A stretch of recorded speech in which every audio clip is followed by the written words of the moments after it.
And ಇನ್ನು students ಯಾರ್ದಾದ್ರೂ backlogs ಆಯಿತು ಅನ್ಕೋರಿ 2 years ಕೋರ್ಸ್ 5 to 6 years ಆಗುತ್ತೆ.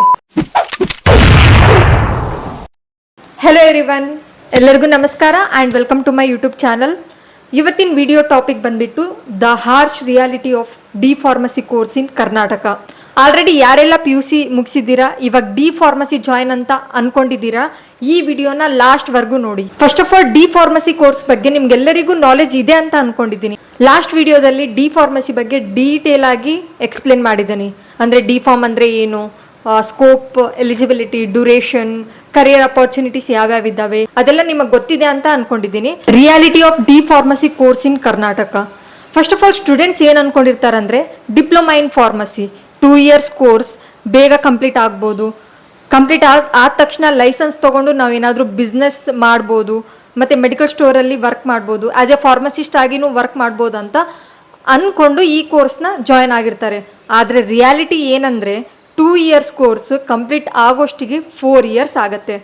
ಯಾಕೆ 2 years ಡಿಪ್ಲೊಮಾ ಕೋರ್ಸ್ ಇದ್ದಿದ್ದು 3.5-4 years ಆಗುತ್ತೆ ಕಂಪ್ಲೀಟ್ ಆಗಕ್ಕಂದರೆ ಅದಕ್ಕೆ 4 ರೀಸನ್ಸ್ ಇದ್ದಾವೆ. ಫಸ್ಟ್ ರೀಸನ್ ಬಂದ್ಬಿಟ್ಟು late examination conduction by university. ಮತ್ತು ಸೆಕೆಂಡ್ ರೀಸನ್ ಎಕ್ಸಾಮ್ ಕಂಡಕ್ಟ್ ಮಾಡಿದ್ರೂ ರಿಸಲ್ಟ್ ಲೇಟಾಗಿ ಬರುತ್ತೆ, ಸೆಕೆಂಡ್ ರೀಸನ್. ಮತ್ತು ಥರ್ಡ್ ರೀಸನ್ ಏನಂದರೆ ನಿಮ್ಮದು ಸೆಕೆಂಡ್ ಡಿಪ್ಲೊಮಾ ಕಂಪ್ಲೀಟ್ ಆದ್ರೂ ಟ್ರೈನಿಂಗ್ ಕಂಪಲ್ಸರಿ, ಅದೊಂದು ರೀಸನ್. ಆ್ಯಂಡ್ ಫೋರ್ತ್ ರೀಸನ್ ಏನಂದರೆ ಇಯರ್ಲಿ ಒನ್ಸ್ ಎಕ್ಸಾಮ್ ಬರೀಬೇಕು.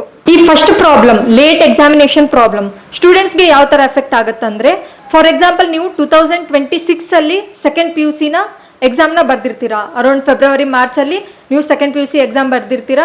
ಮತ್ತು ರಿಸಲ್ಟ್, CET ಕೌನ್ಸಿಲಿಂಗ್ ಅದೆಲ್ಲ ಆಗೋಷ್ಟಿಗೆ ಜುಲೈ ಆಗಸ್ಟ್ ಆಗುತ್ತೆ.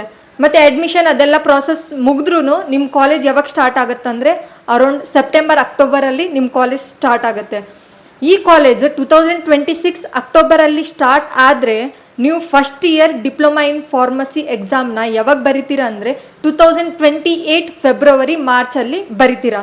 ಅಲ್ಲೇ 1.5 year ಆಗೋಗ್ಬಿಡುತ್ತೆ. 2028 ಮಾರ್ಚಲ್ಲಿ ನೀವು first year diploma in pharmacy exam ಬರೆದ್ರೆ ಅರೌಂಡ್ 2 to 3 months ಆದಮೇಲೆ ನಿಮ್ಗೆ ರಿಸಲ್ಟ್ ಬರುತ್ತೆ. And next second year diploma in pharmacy exam ಯಾವಾಗ ಬರಿತೀರಾ ಅಂದರೆ 2029 ಫೆಬ್ರವರಿ ಮಾರ್ಚಲ್ಲಿ ಬರಿತೀರಾ. ಅವಾಗ ಸೆಕೆಂಡ್ ಇಯರ್ ಎಕ್ಸಾಮ್ ಆದಮೇಲೆ ಸೆಕೆಂಡ್ ಇಯರ್ ಕಂಪ್ಲೀಟೆಡ್. ಆಮೇಲೆ ನೀವು ಕಂಪಲ್ಸರಿ 3 to 4 months ಟ್ರೈನಿಂಗ್ ತಗೋಲೇಬೇಕಾಗುತ್ತೆ. ಸೆಕೆಂಡ್ ಇಯರ್ ಕಂಪ್ಲೀಟ್ ಆದಮೇಲೆ ನೀವು ಟ್ರೈನಿಂಗ್ ತಗೋಬೇಕಾಗ್ತದ. ಆ ಟ್ರೈನಿಂಗ್ ತಗೋಷ್ಟಿಗೆ ನಿಮಗೆ ರಿಸಲ್ಟ್ ಬರುತ್ತಾ.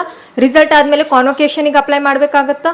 ಕಾನ್ವೊಕೇಶನ್ ಬಂದ ಮೇಲೆ ನೆಕ್ಸ್ಟ್ ನೀವು ಸರ್ಟಿಫಿಕೇಟ್ಗೆ ಅಪ್ಲೈ ಮಾಡಬೇಕಾಗುತ್ತಾ. ಅಂದರೆ ಸ್ಟೇಟ್ ಫಾರ್ಮಸಿ ಕೌನ್ಸಿಲಲ್ಲಿ ನೀವು ಆ್ಯಸ್ ಎ ಫಾರ್ಮಸಿಸ್ಟ್ ಆಗಿ ರಿಜಿಸ್ಟರ್ ಮಾಡಿಸ್ಬೇಕಾಗತ್ತಾ. ಅಂದರೆ ಆ ಸರ್ಟಿಫಿಕೇಟ್ ಬರೋಕ್ಕೆ ಇನ್ನೊಂದು 2 to 3 months ಆಗ್ಬಿಡುತ್ತಾ. ಇದೆಲ್ಲ ಪ್ರಾಸೆಸ್ ಆಗೋಷ್ಟಿಗೆ 3.5 to 4 years ಆಗ್ಬಿಡುತ್ತೆ. ಅಷ್ಟೊತ್ತಿಗೆ ನಿಮ್ಮ ಫ್ರೆಂಡ್ಸ್ ಯಾರು B Pharm ಜಾಯ್ನ್ ಆಗಿರ್ತಾರಲ್ಲ ಅವ್ರೂ ಫೈನಲ್ ಇಯರ್ ಅಥವಾ ಫೈನಲ್ ಇಯರ್ ಕಂಪ್ಲೀಟ್ ಆಗೇ ಹೋಗ್ಬಿಡುತ್ತೆ. ಆ್ಯಂಡ್ ಇನ್ನು ಸ್ಟೂಡೆಂಟ್ಸ್ ಯಾರ್ದಾದ್ರೂ ಬ್ಯಾಕ್ಲಾಗ್ಸ್ ಆಯಿತು ಅನ್ಕೋರಿ 2 years ಕೋರ್ಸ್ 5 to 6 years ಆಗುತ್ತೆ. I am saying the reality. ನಾನು ಡಿ ಫಾರ್ಮಸಿ ಹಚ್ಚಬೇಡ್ರಿ ಅಂತ ಏನು ಹೇಳ್ತಿಲ್ಲ. ನೀವೇನಾದರೂ ಡಿ ಫಾರ್ಮಸಿ ಸ್ಟೂಡೆಂಟ್ಸ್ ಆಗಿದ್ರೆ ನಿಮ್ಮ ಕೋರ್ಸ್ ಕಂಪ್ಲೀಟ್ ಆಗೋಷ್ಟಿಗೆ ನಿಮ್ಗೆ ಎಷ್ಟು ಇಯರ್ಸ್ ಆಯಿತು ಅಂತ ಕಮೆಂಟ್ ಮಾಡಿ. ಸೊ ಡಿ ಫಾರ್ಮಸಿ ಕೋರ್ಸ್ ಮಾಡೋದಕ್ಕೆ ಮುಂಚೆ ಒಂದ್ಸಲ ಯೋಚನೆ ಮಾಡಿ. All the best. Thank you.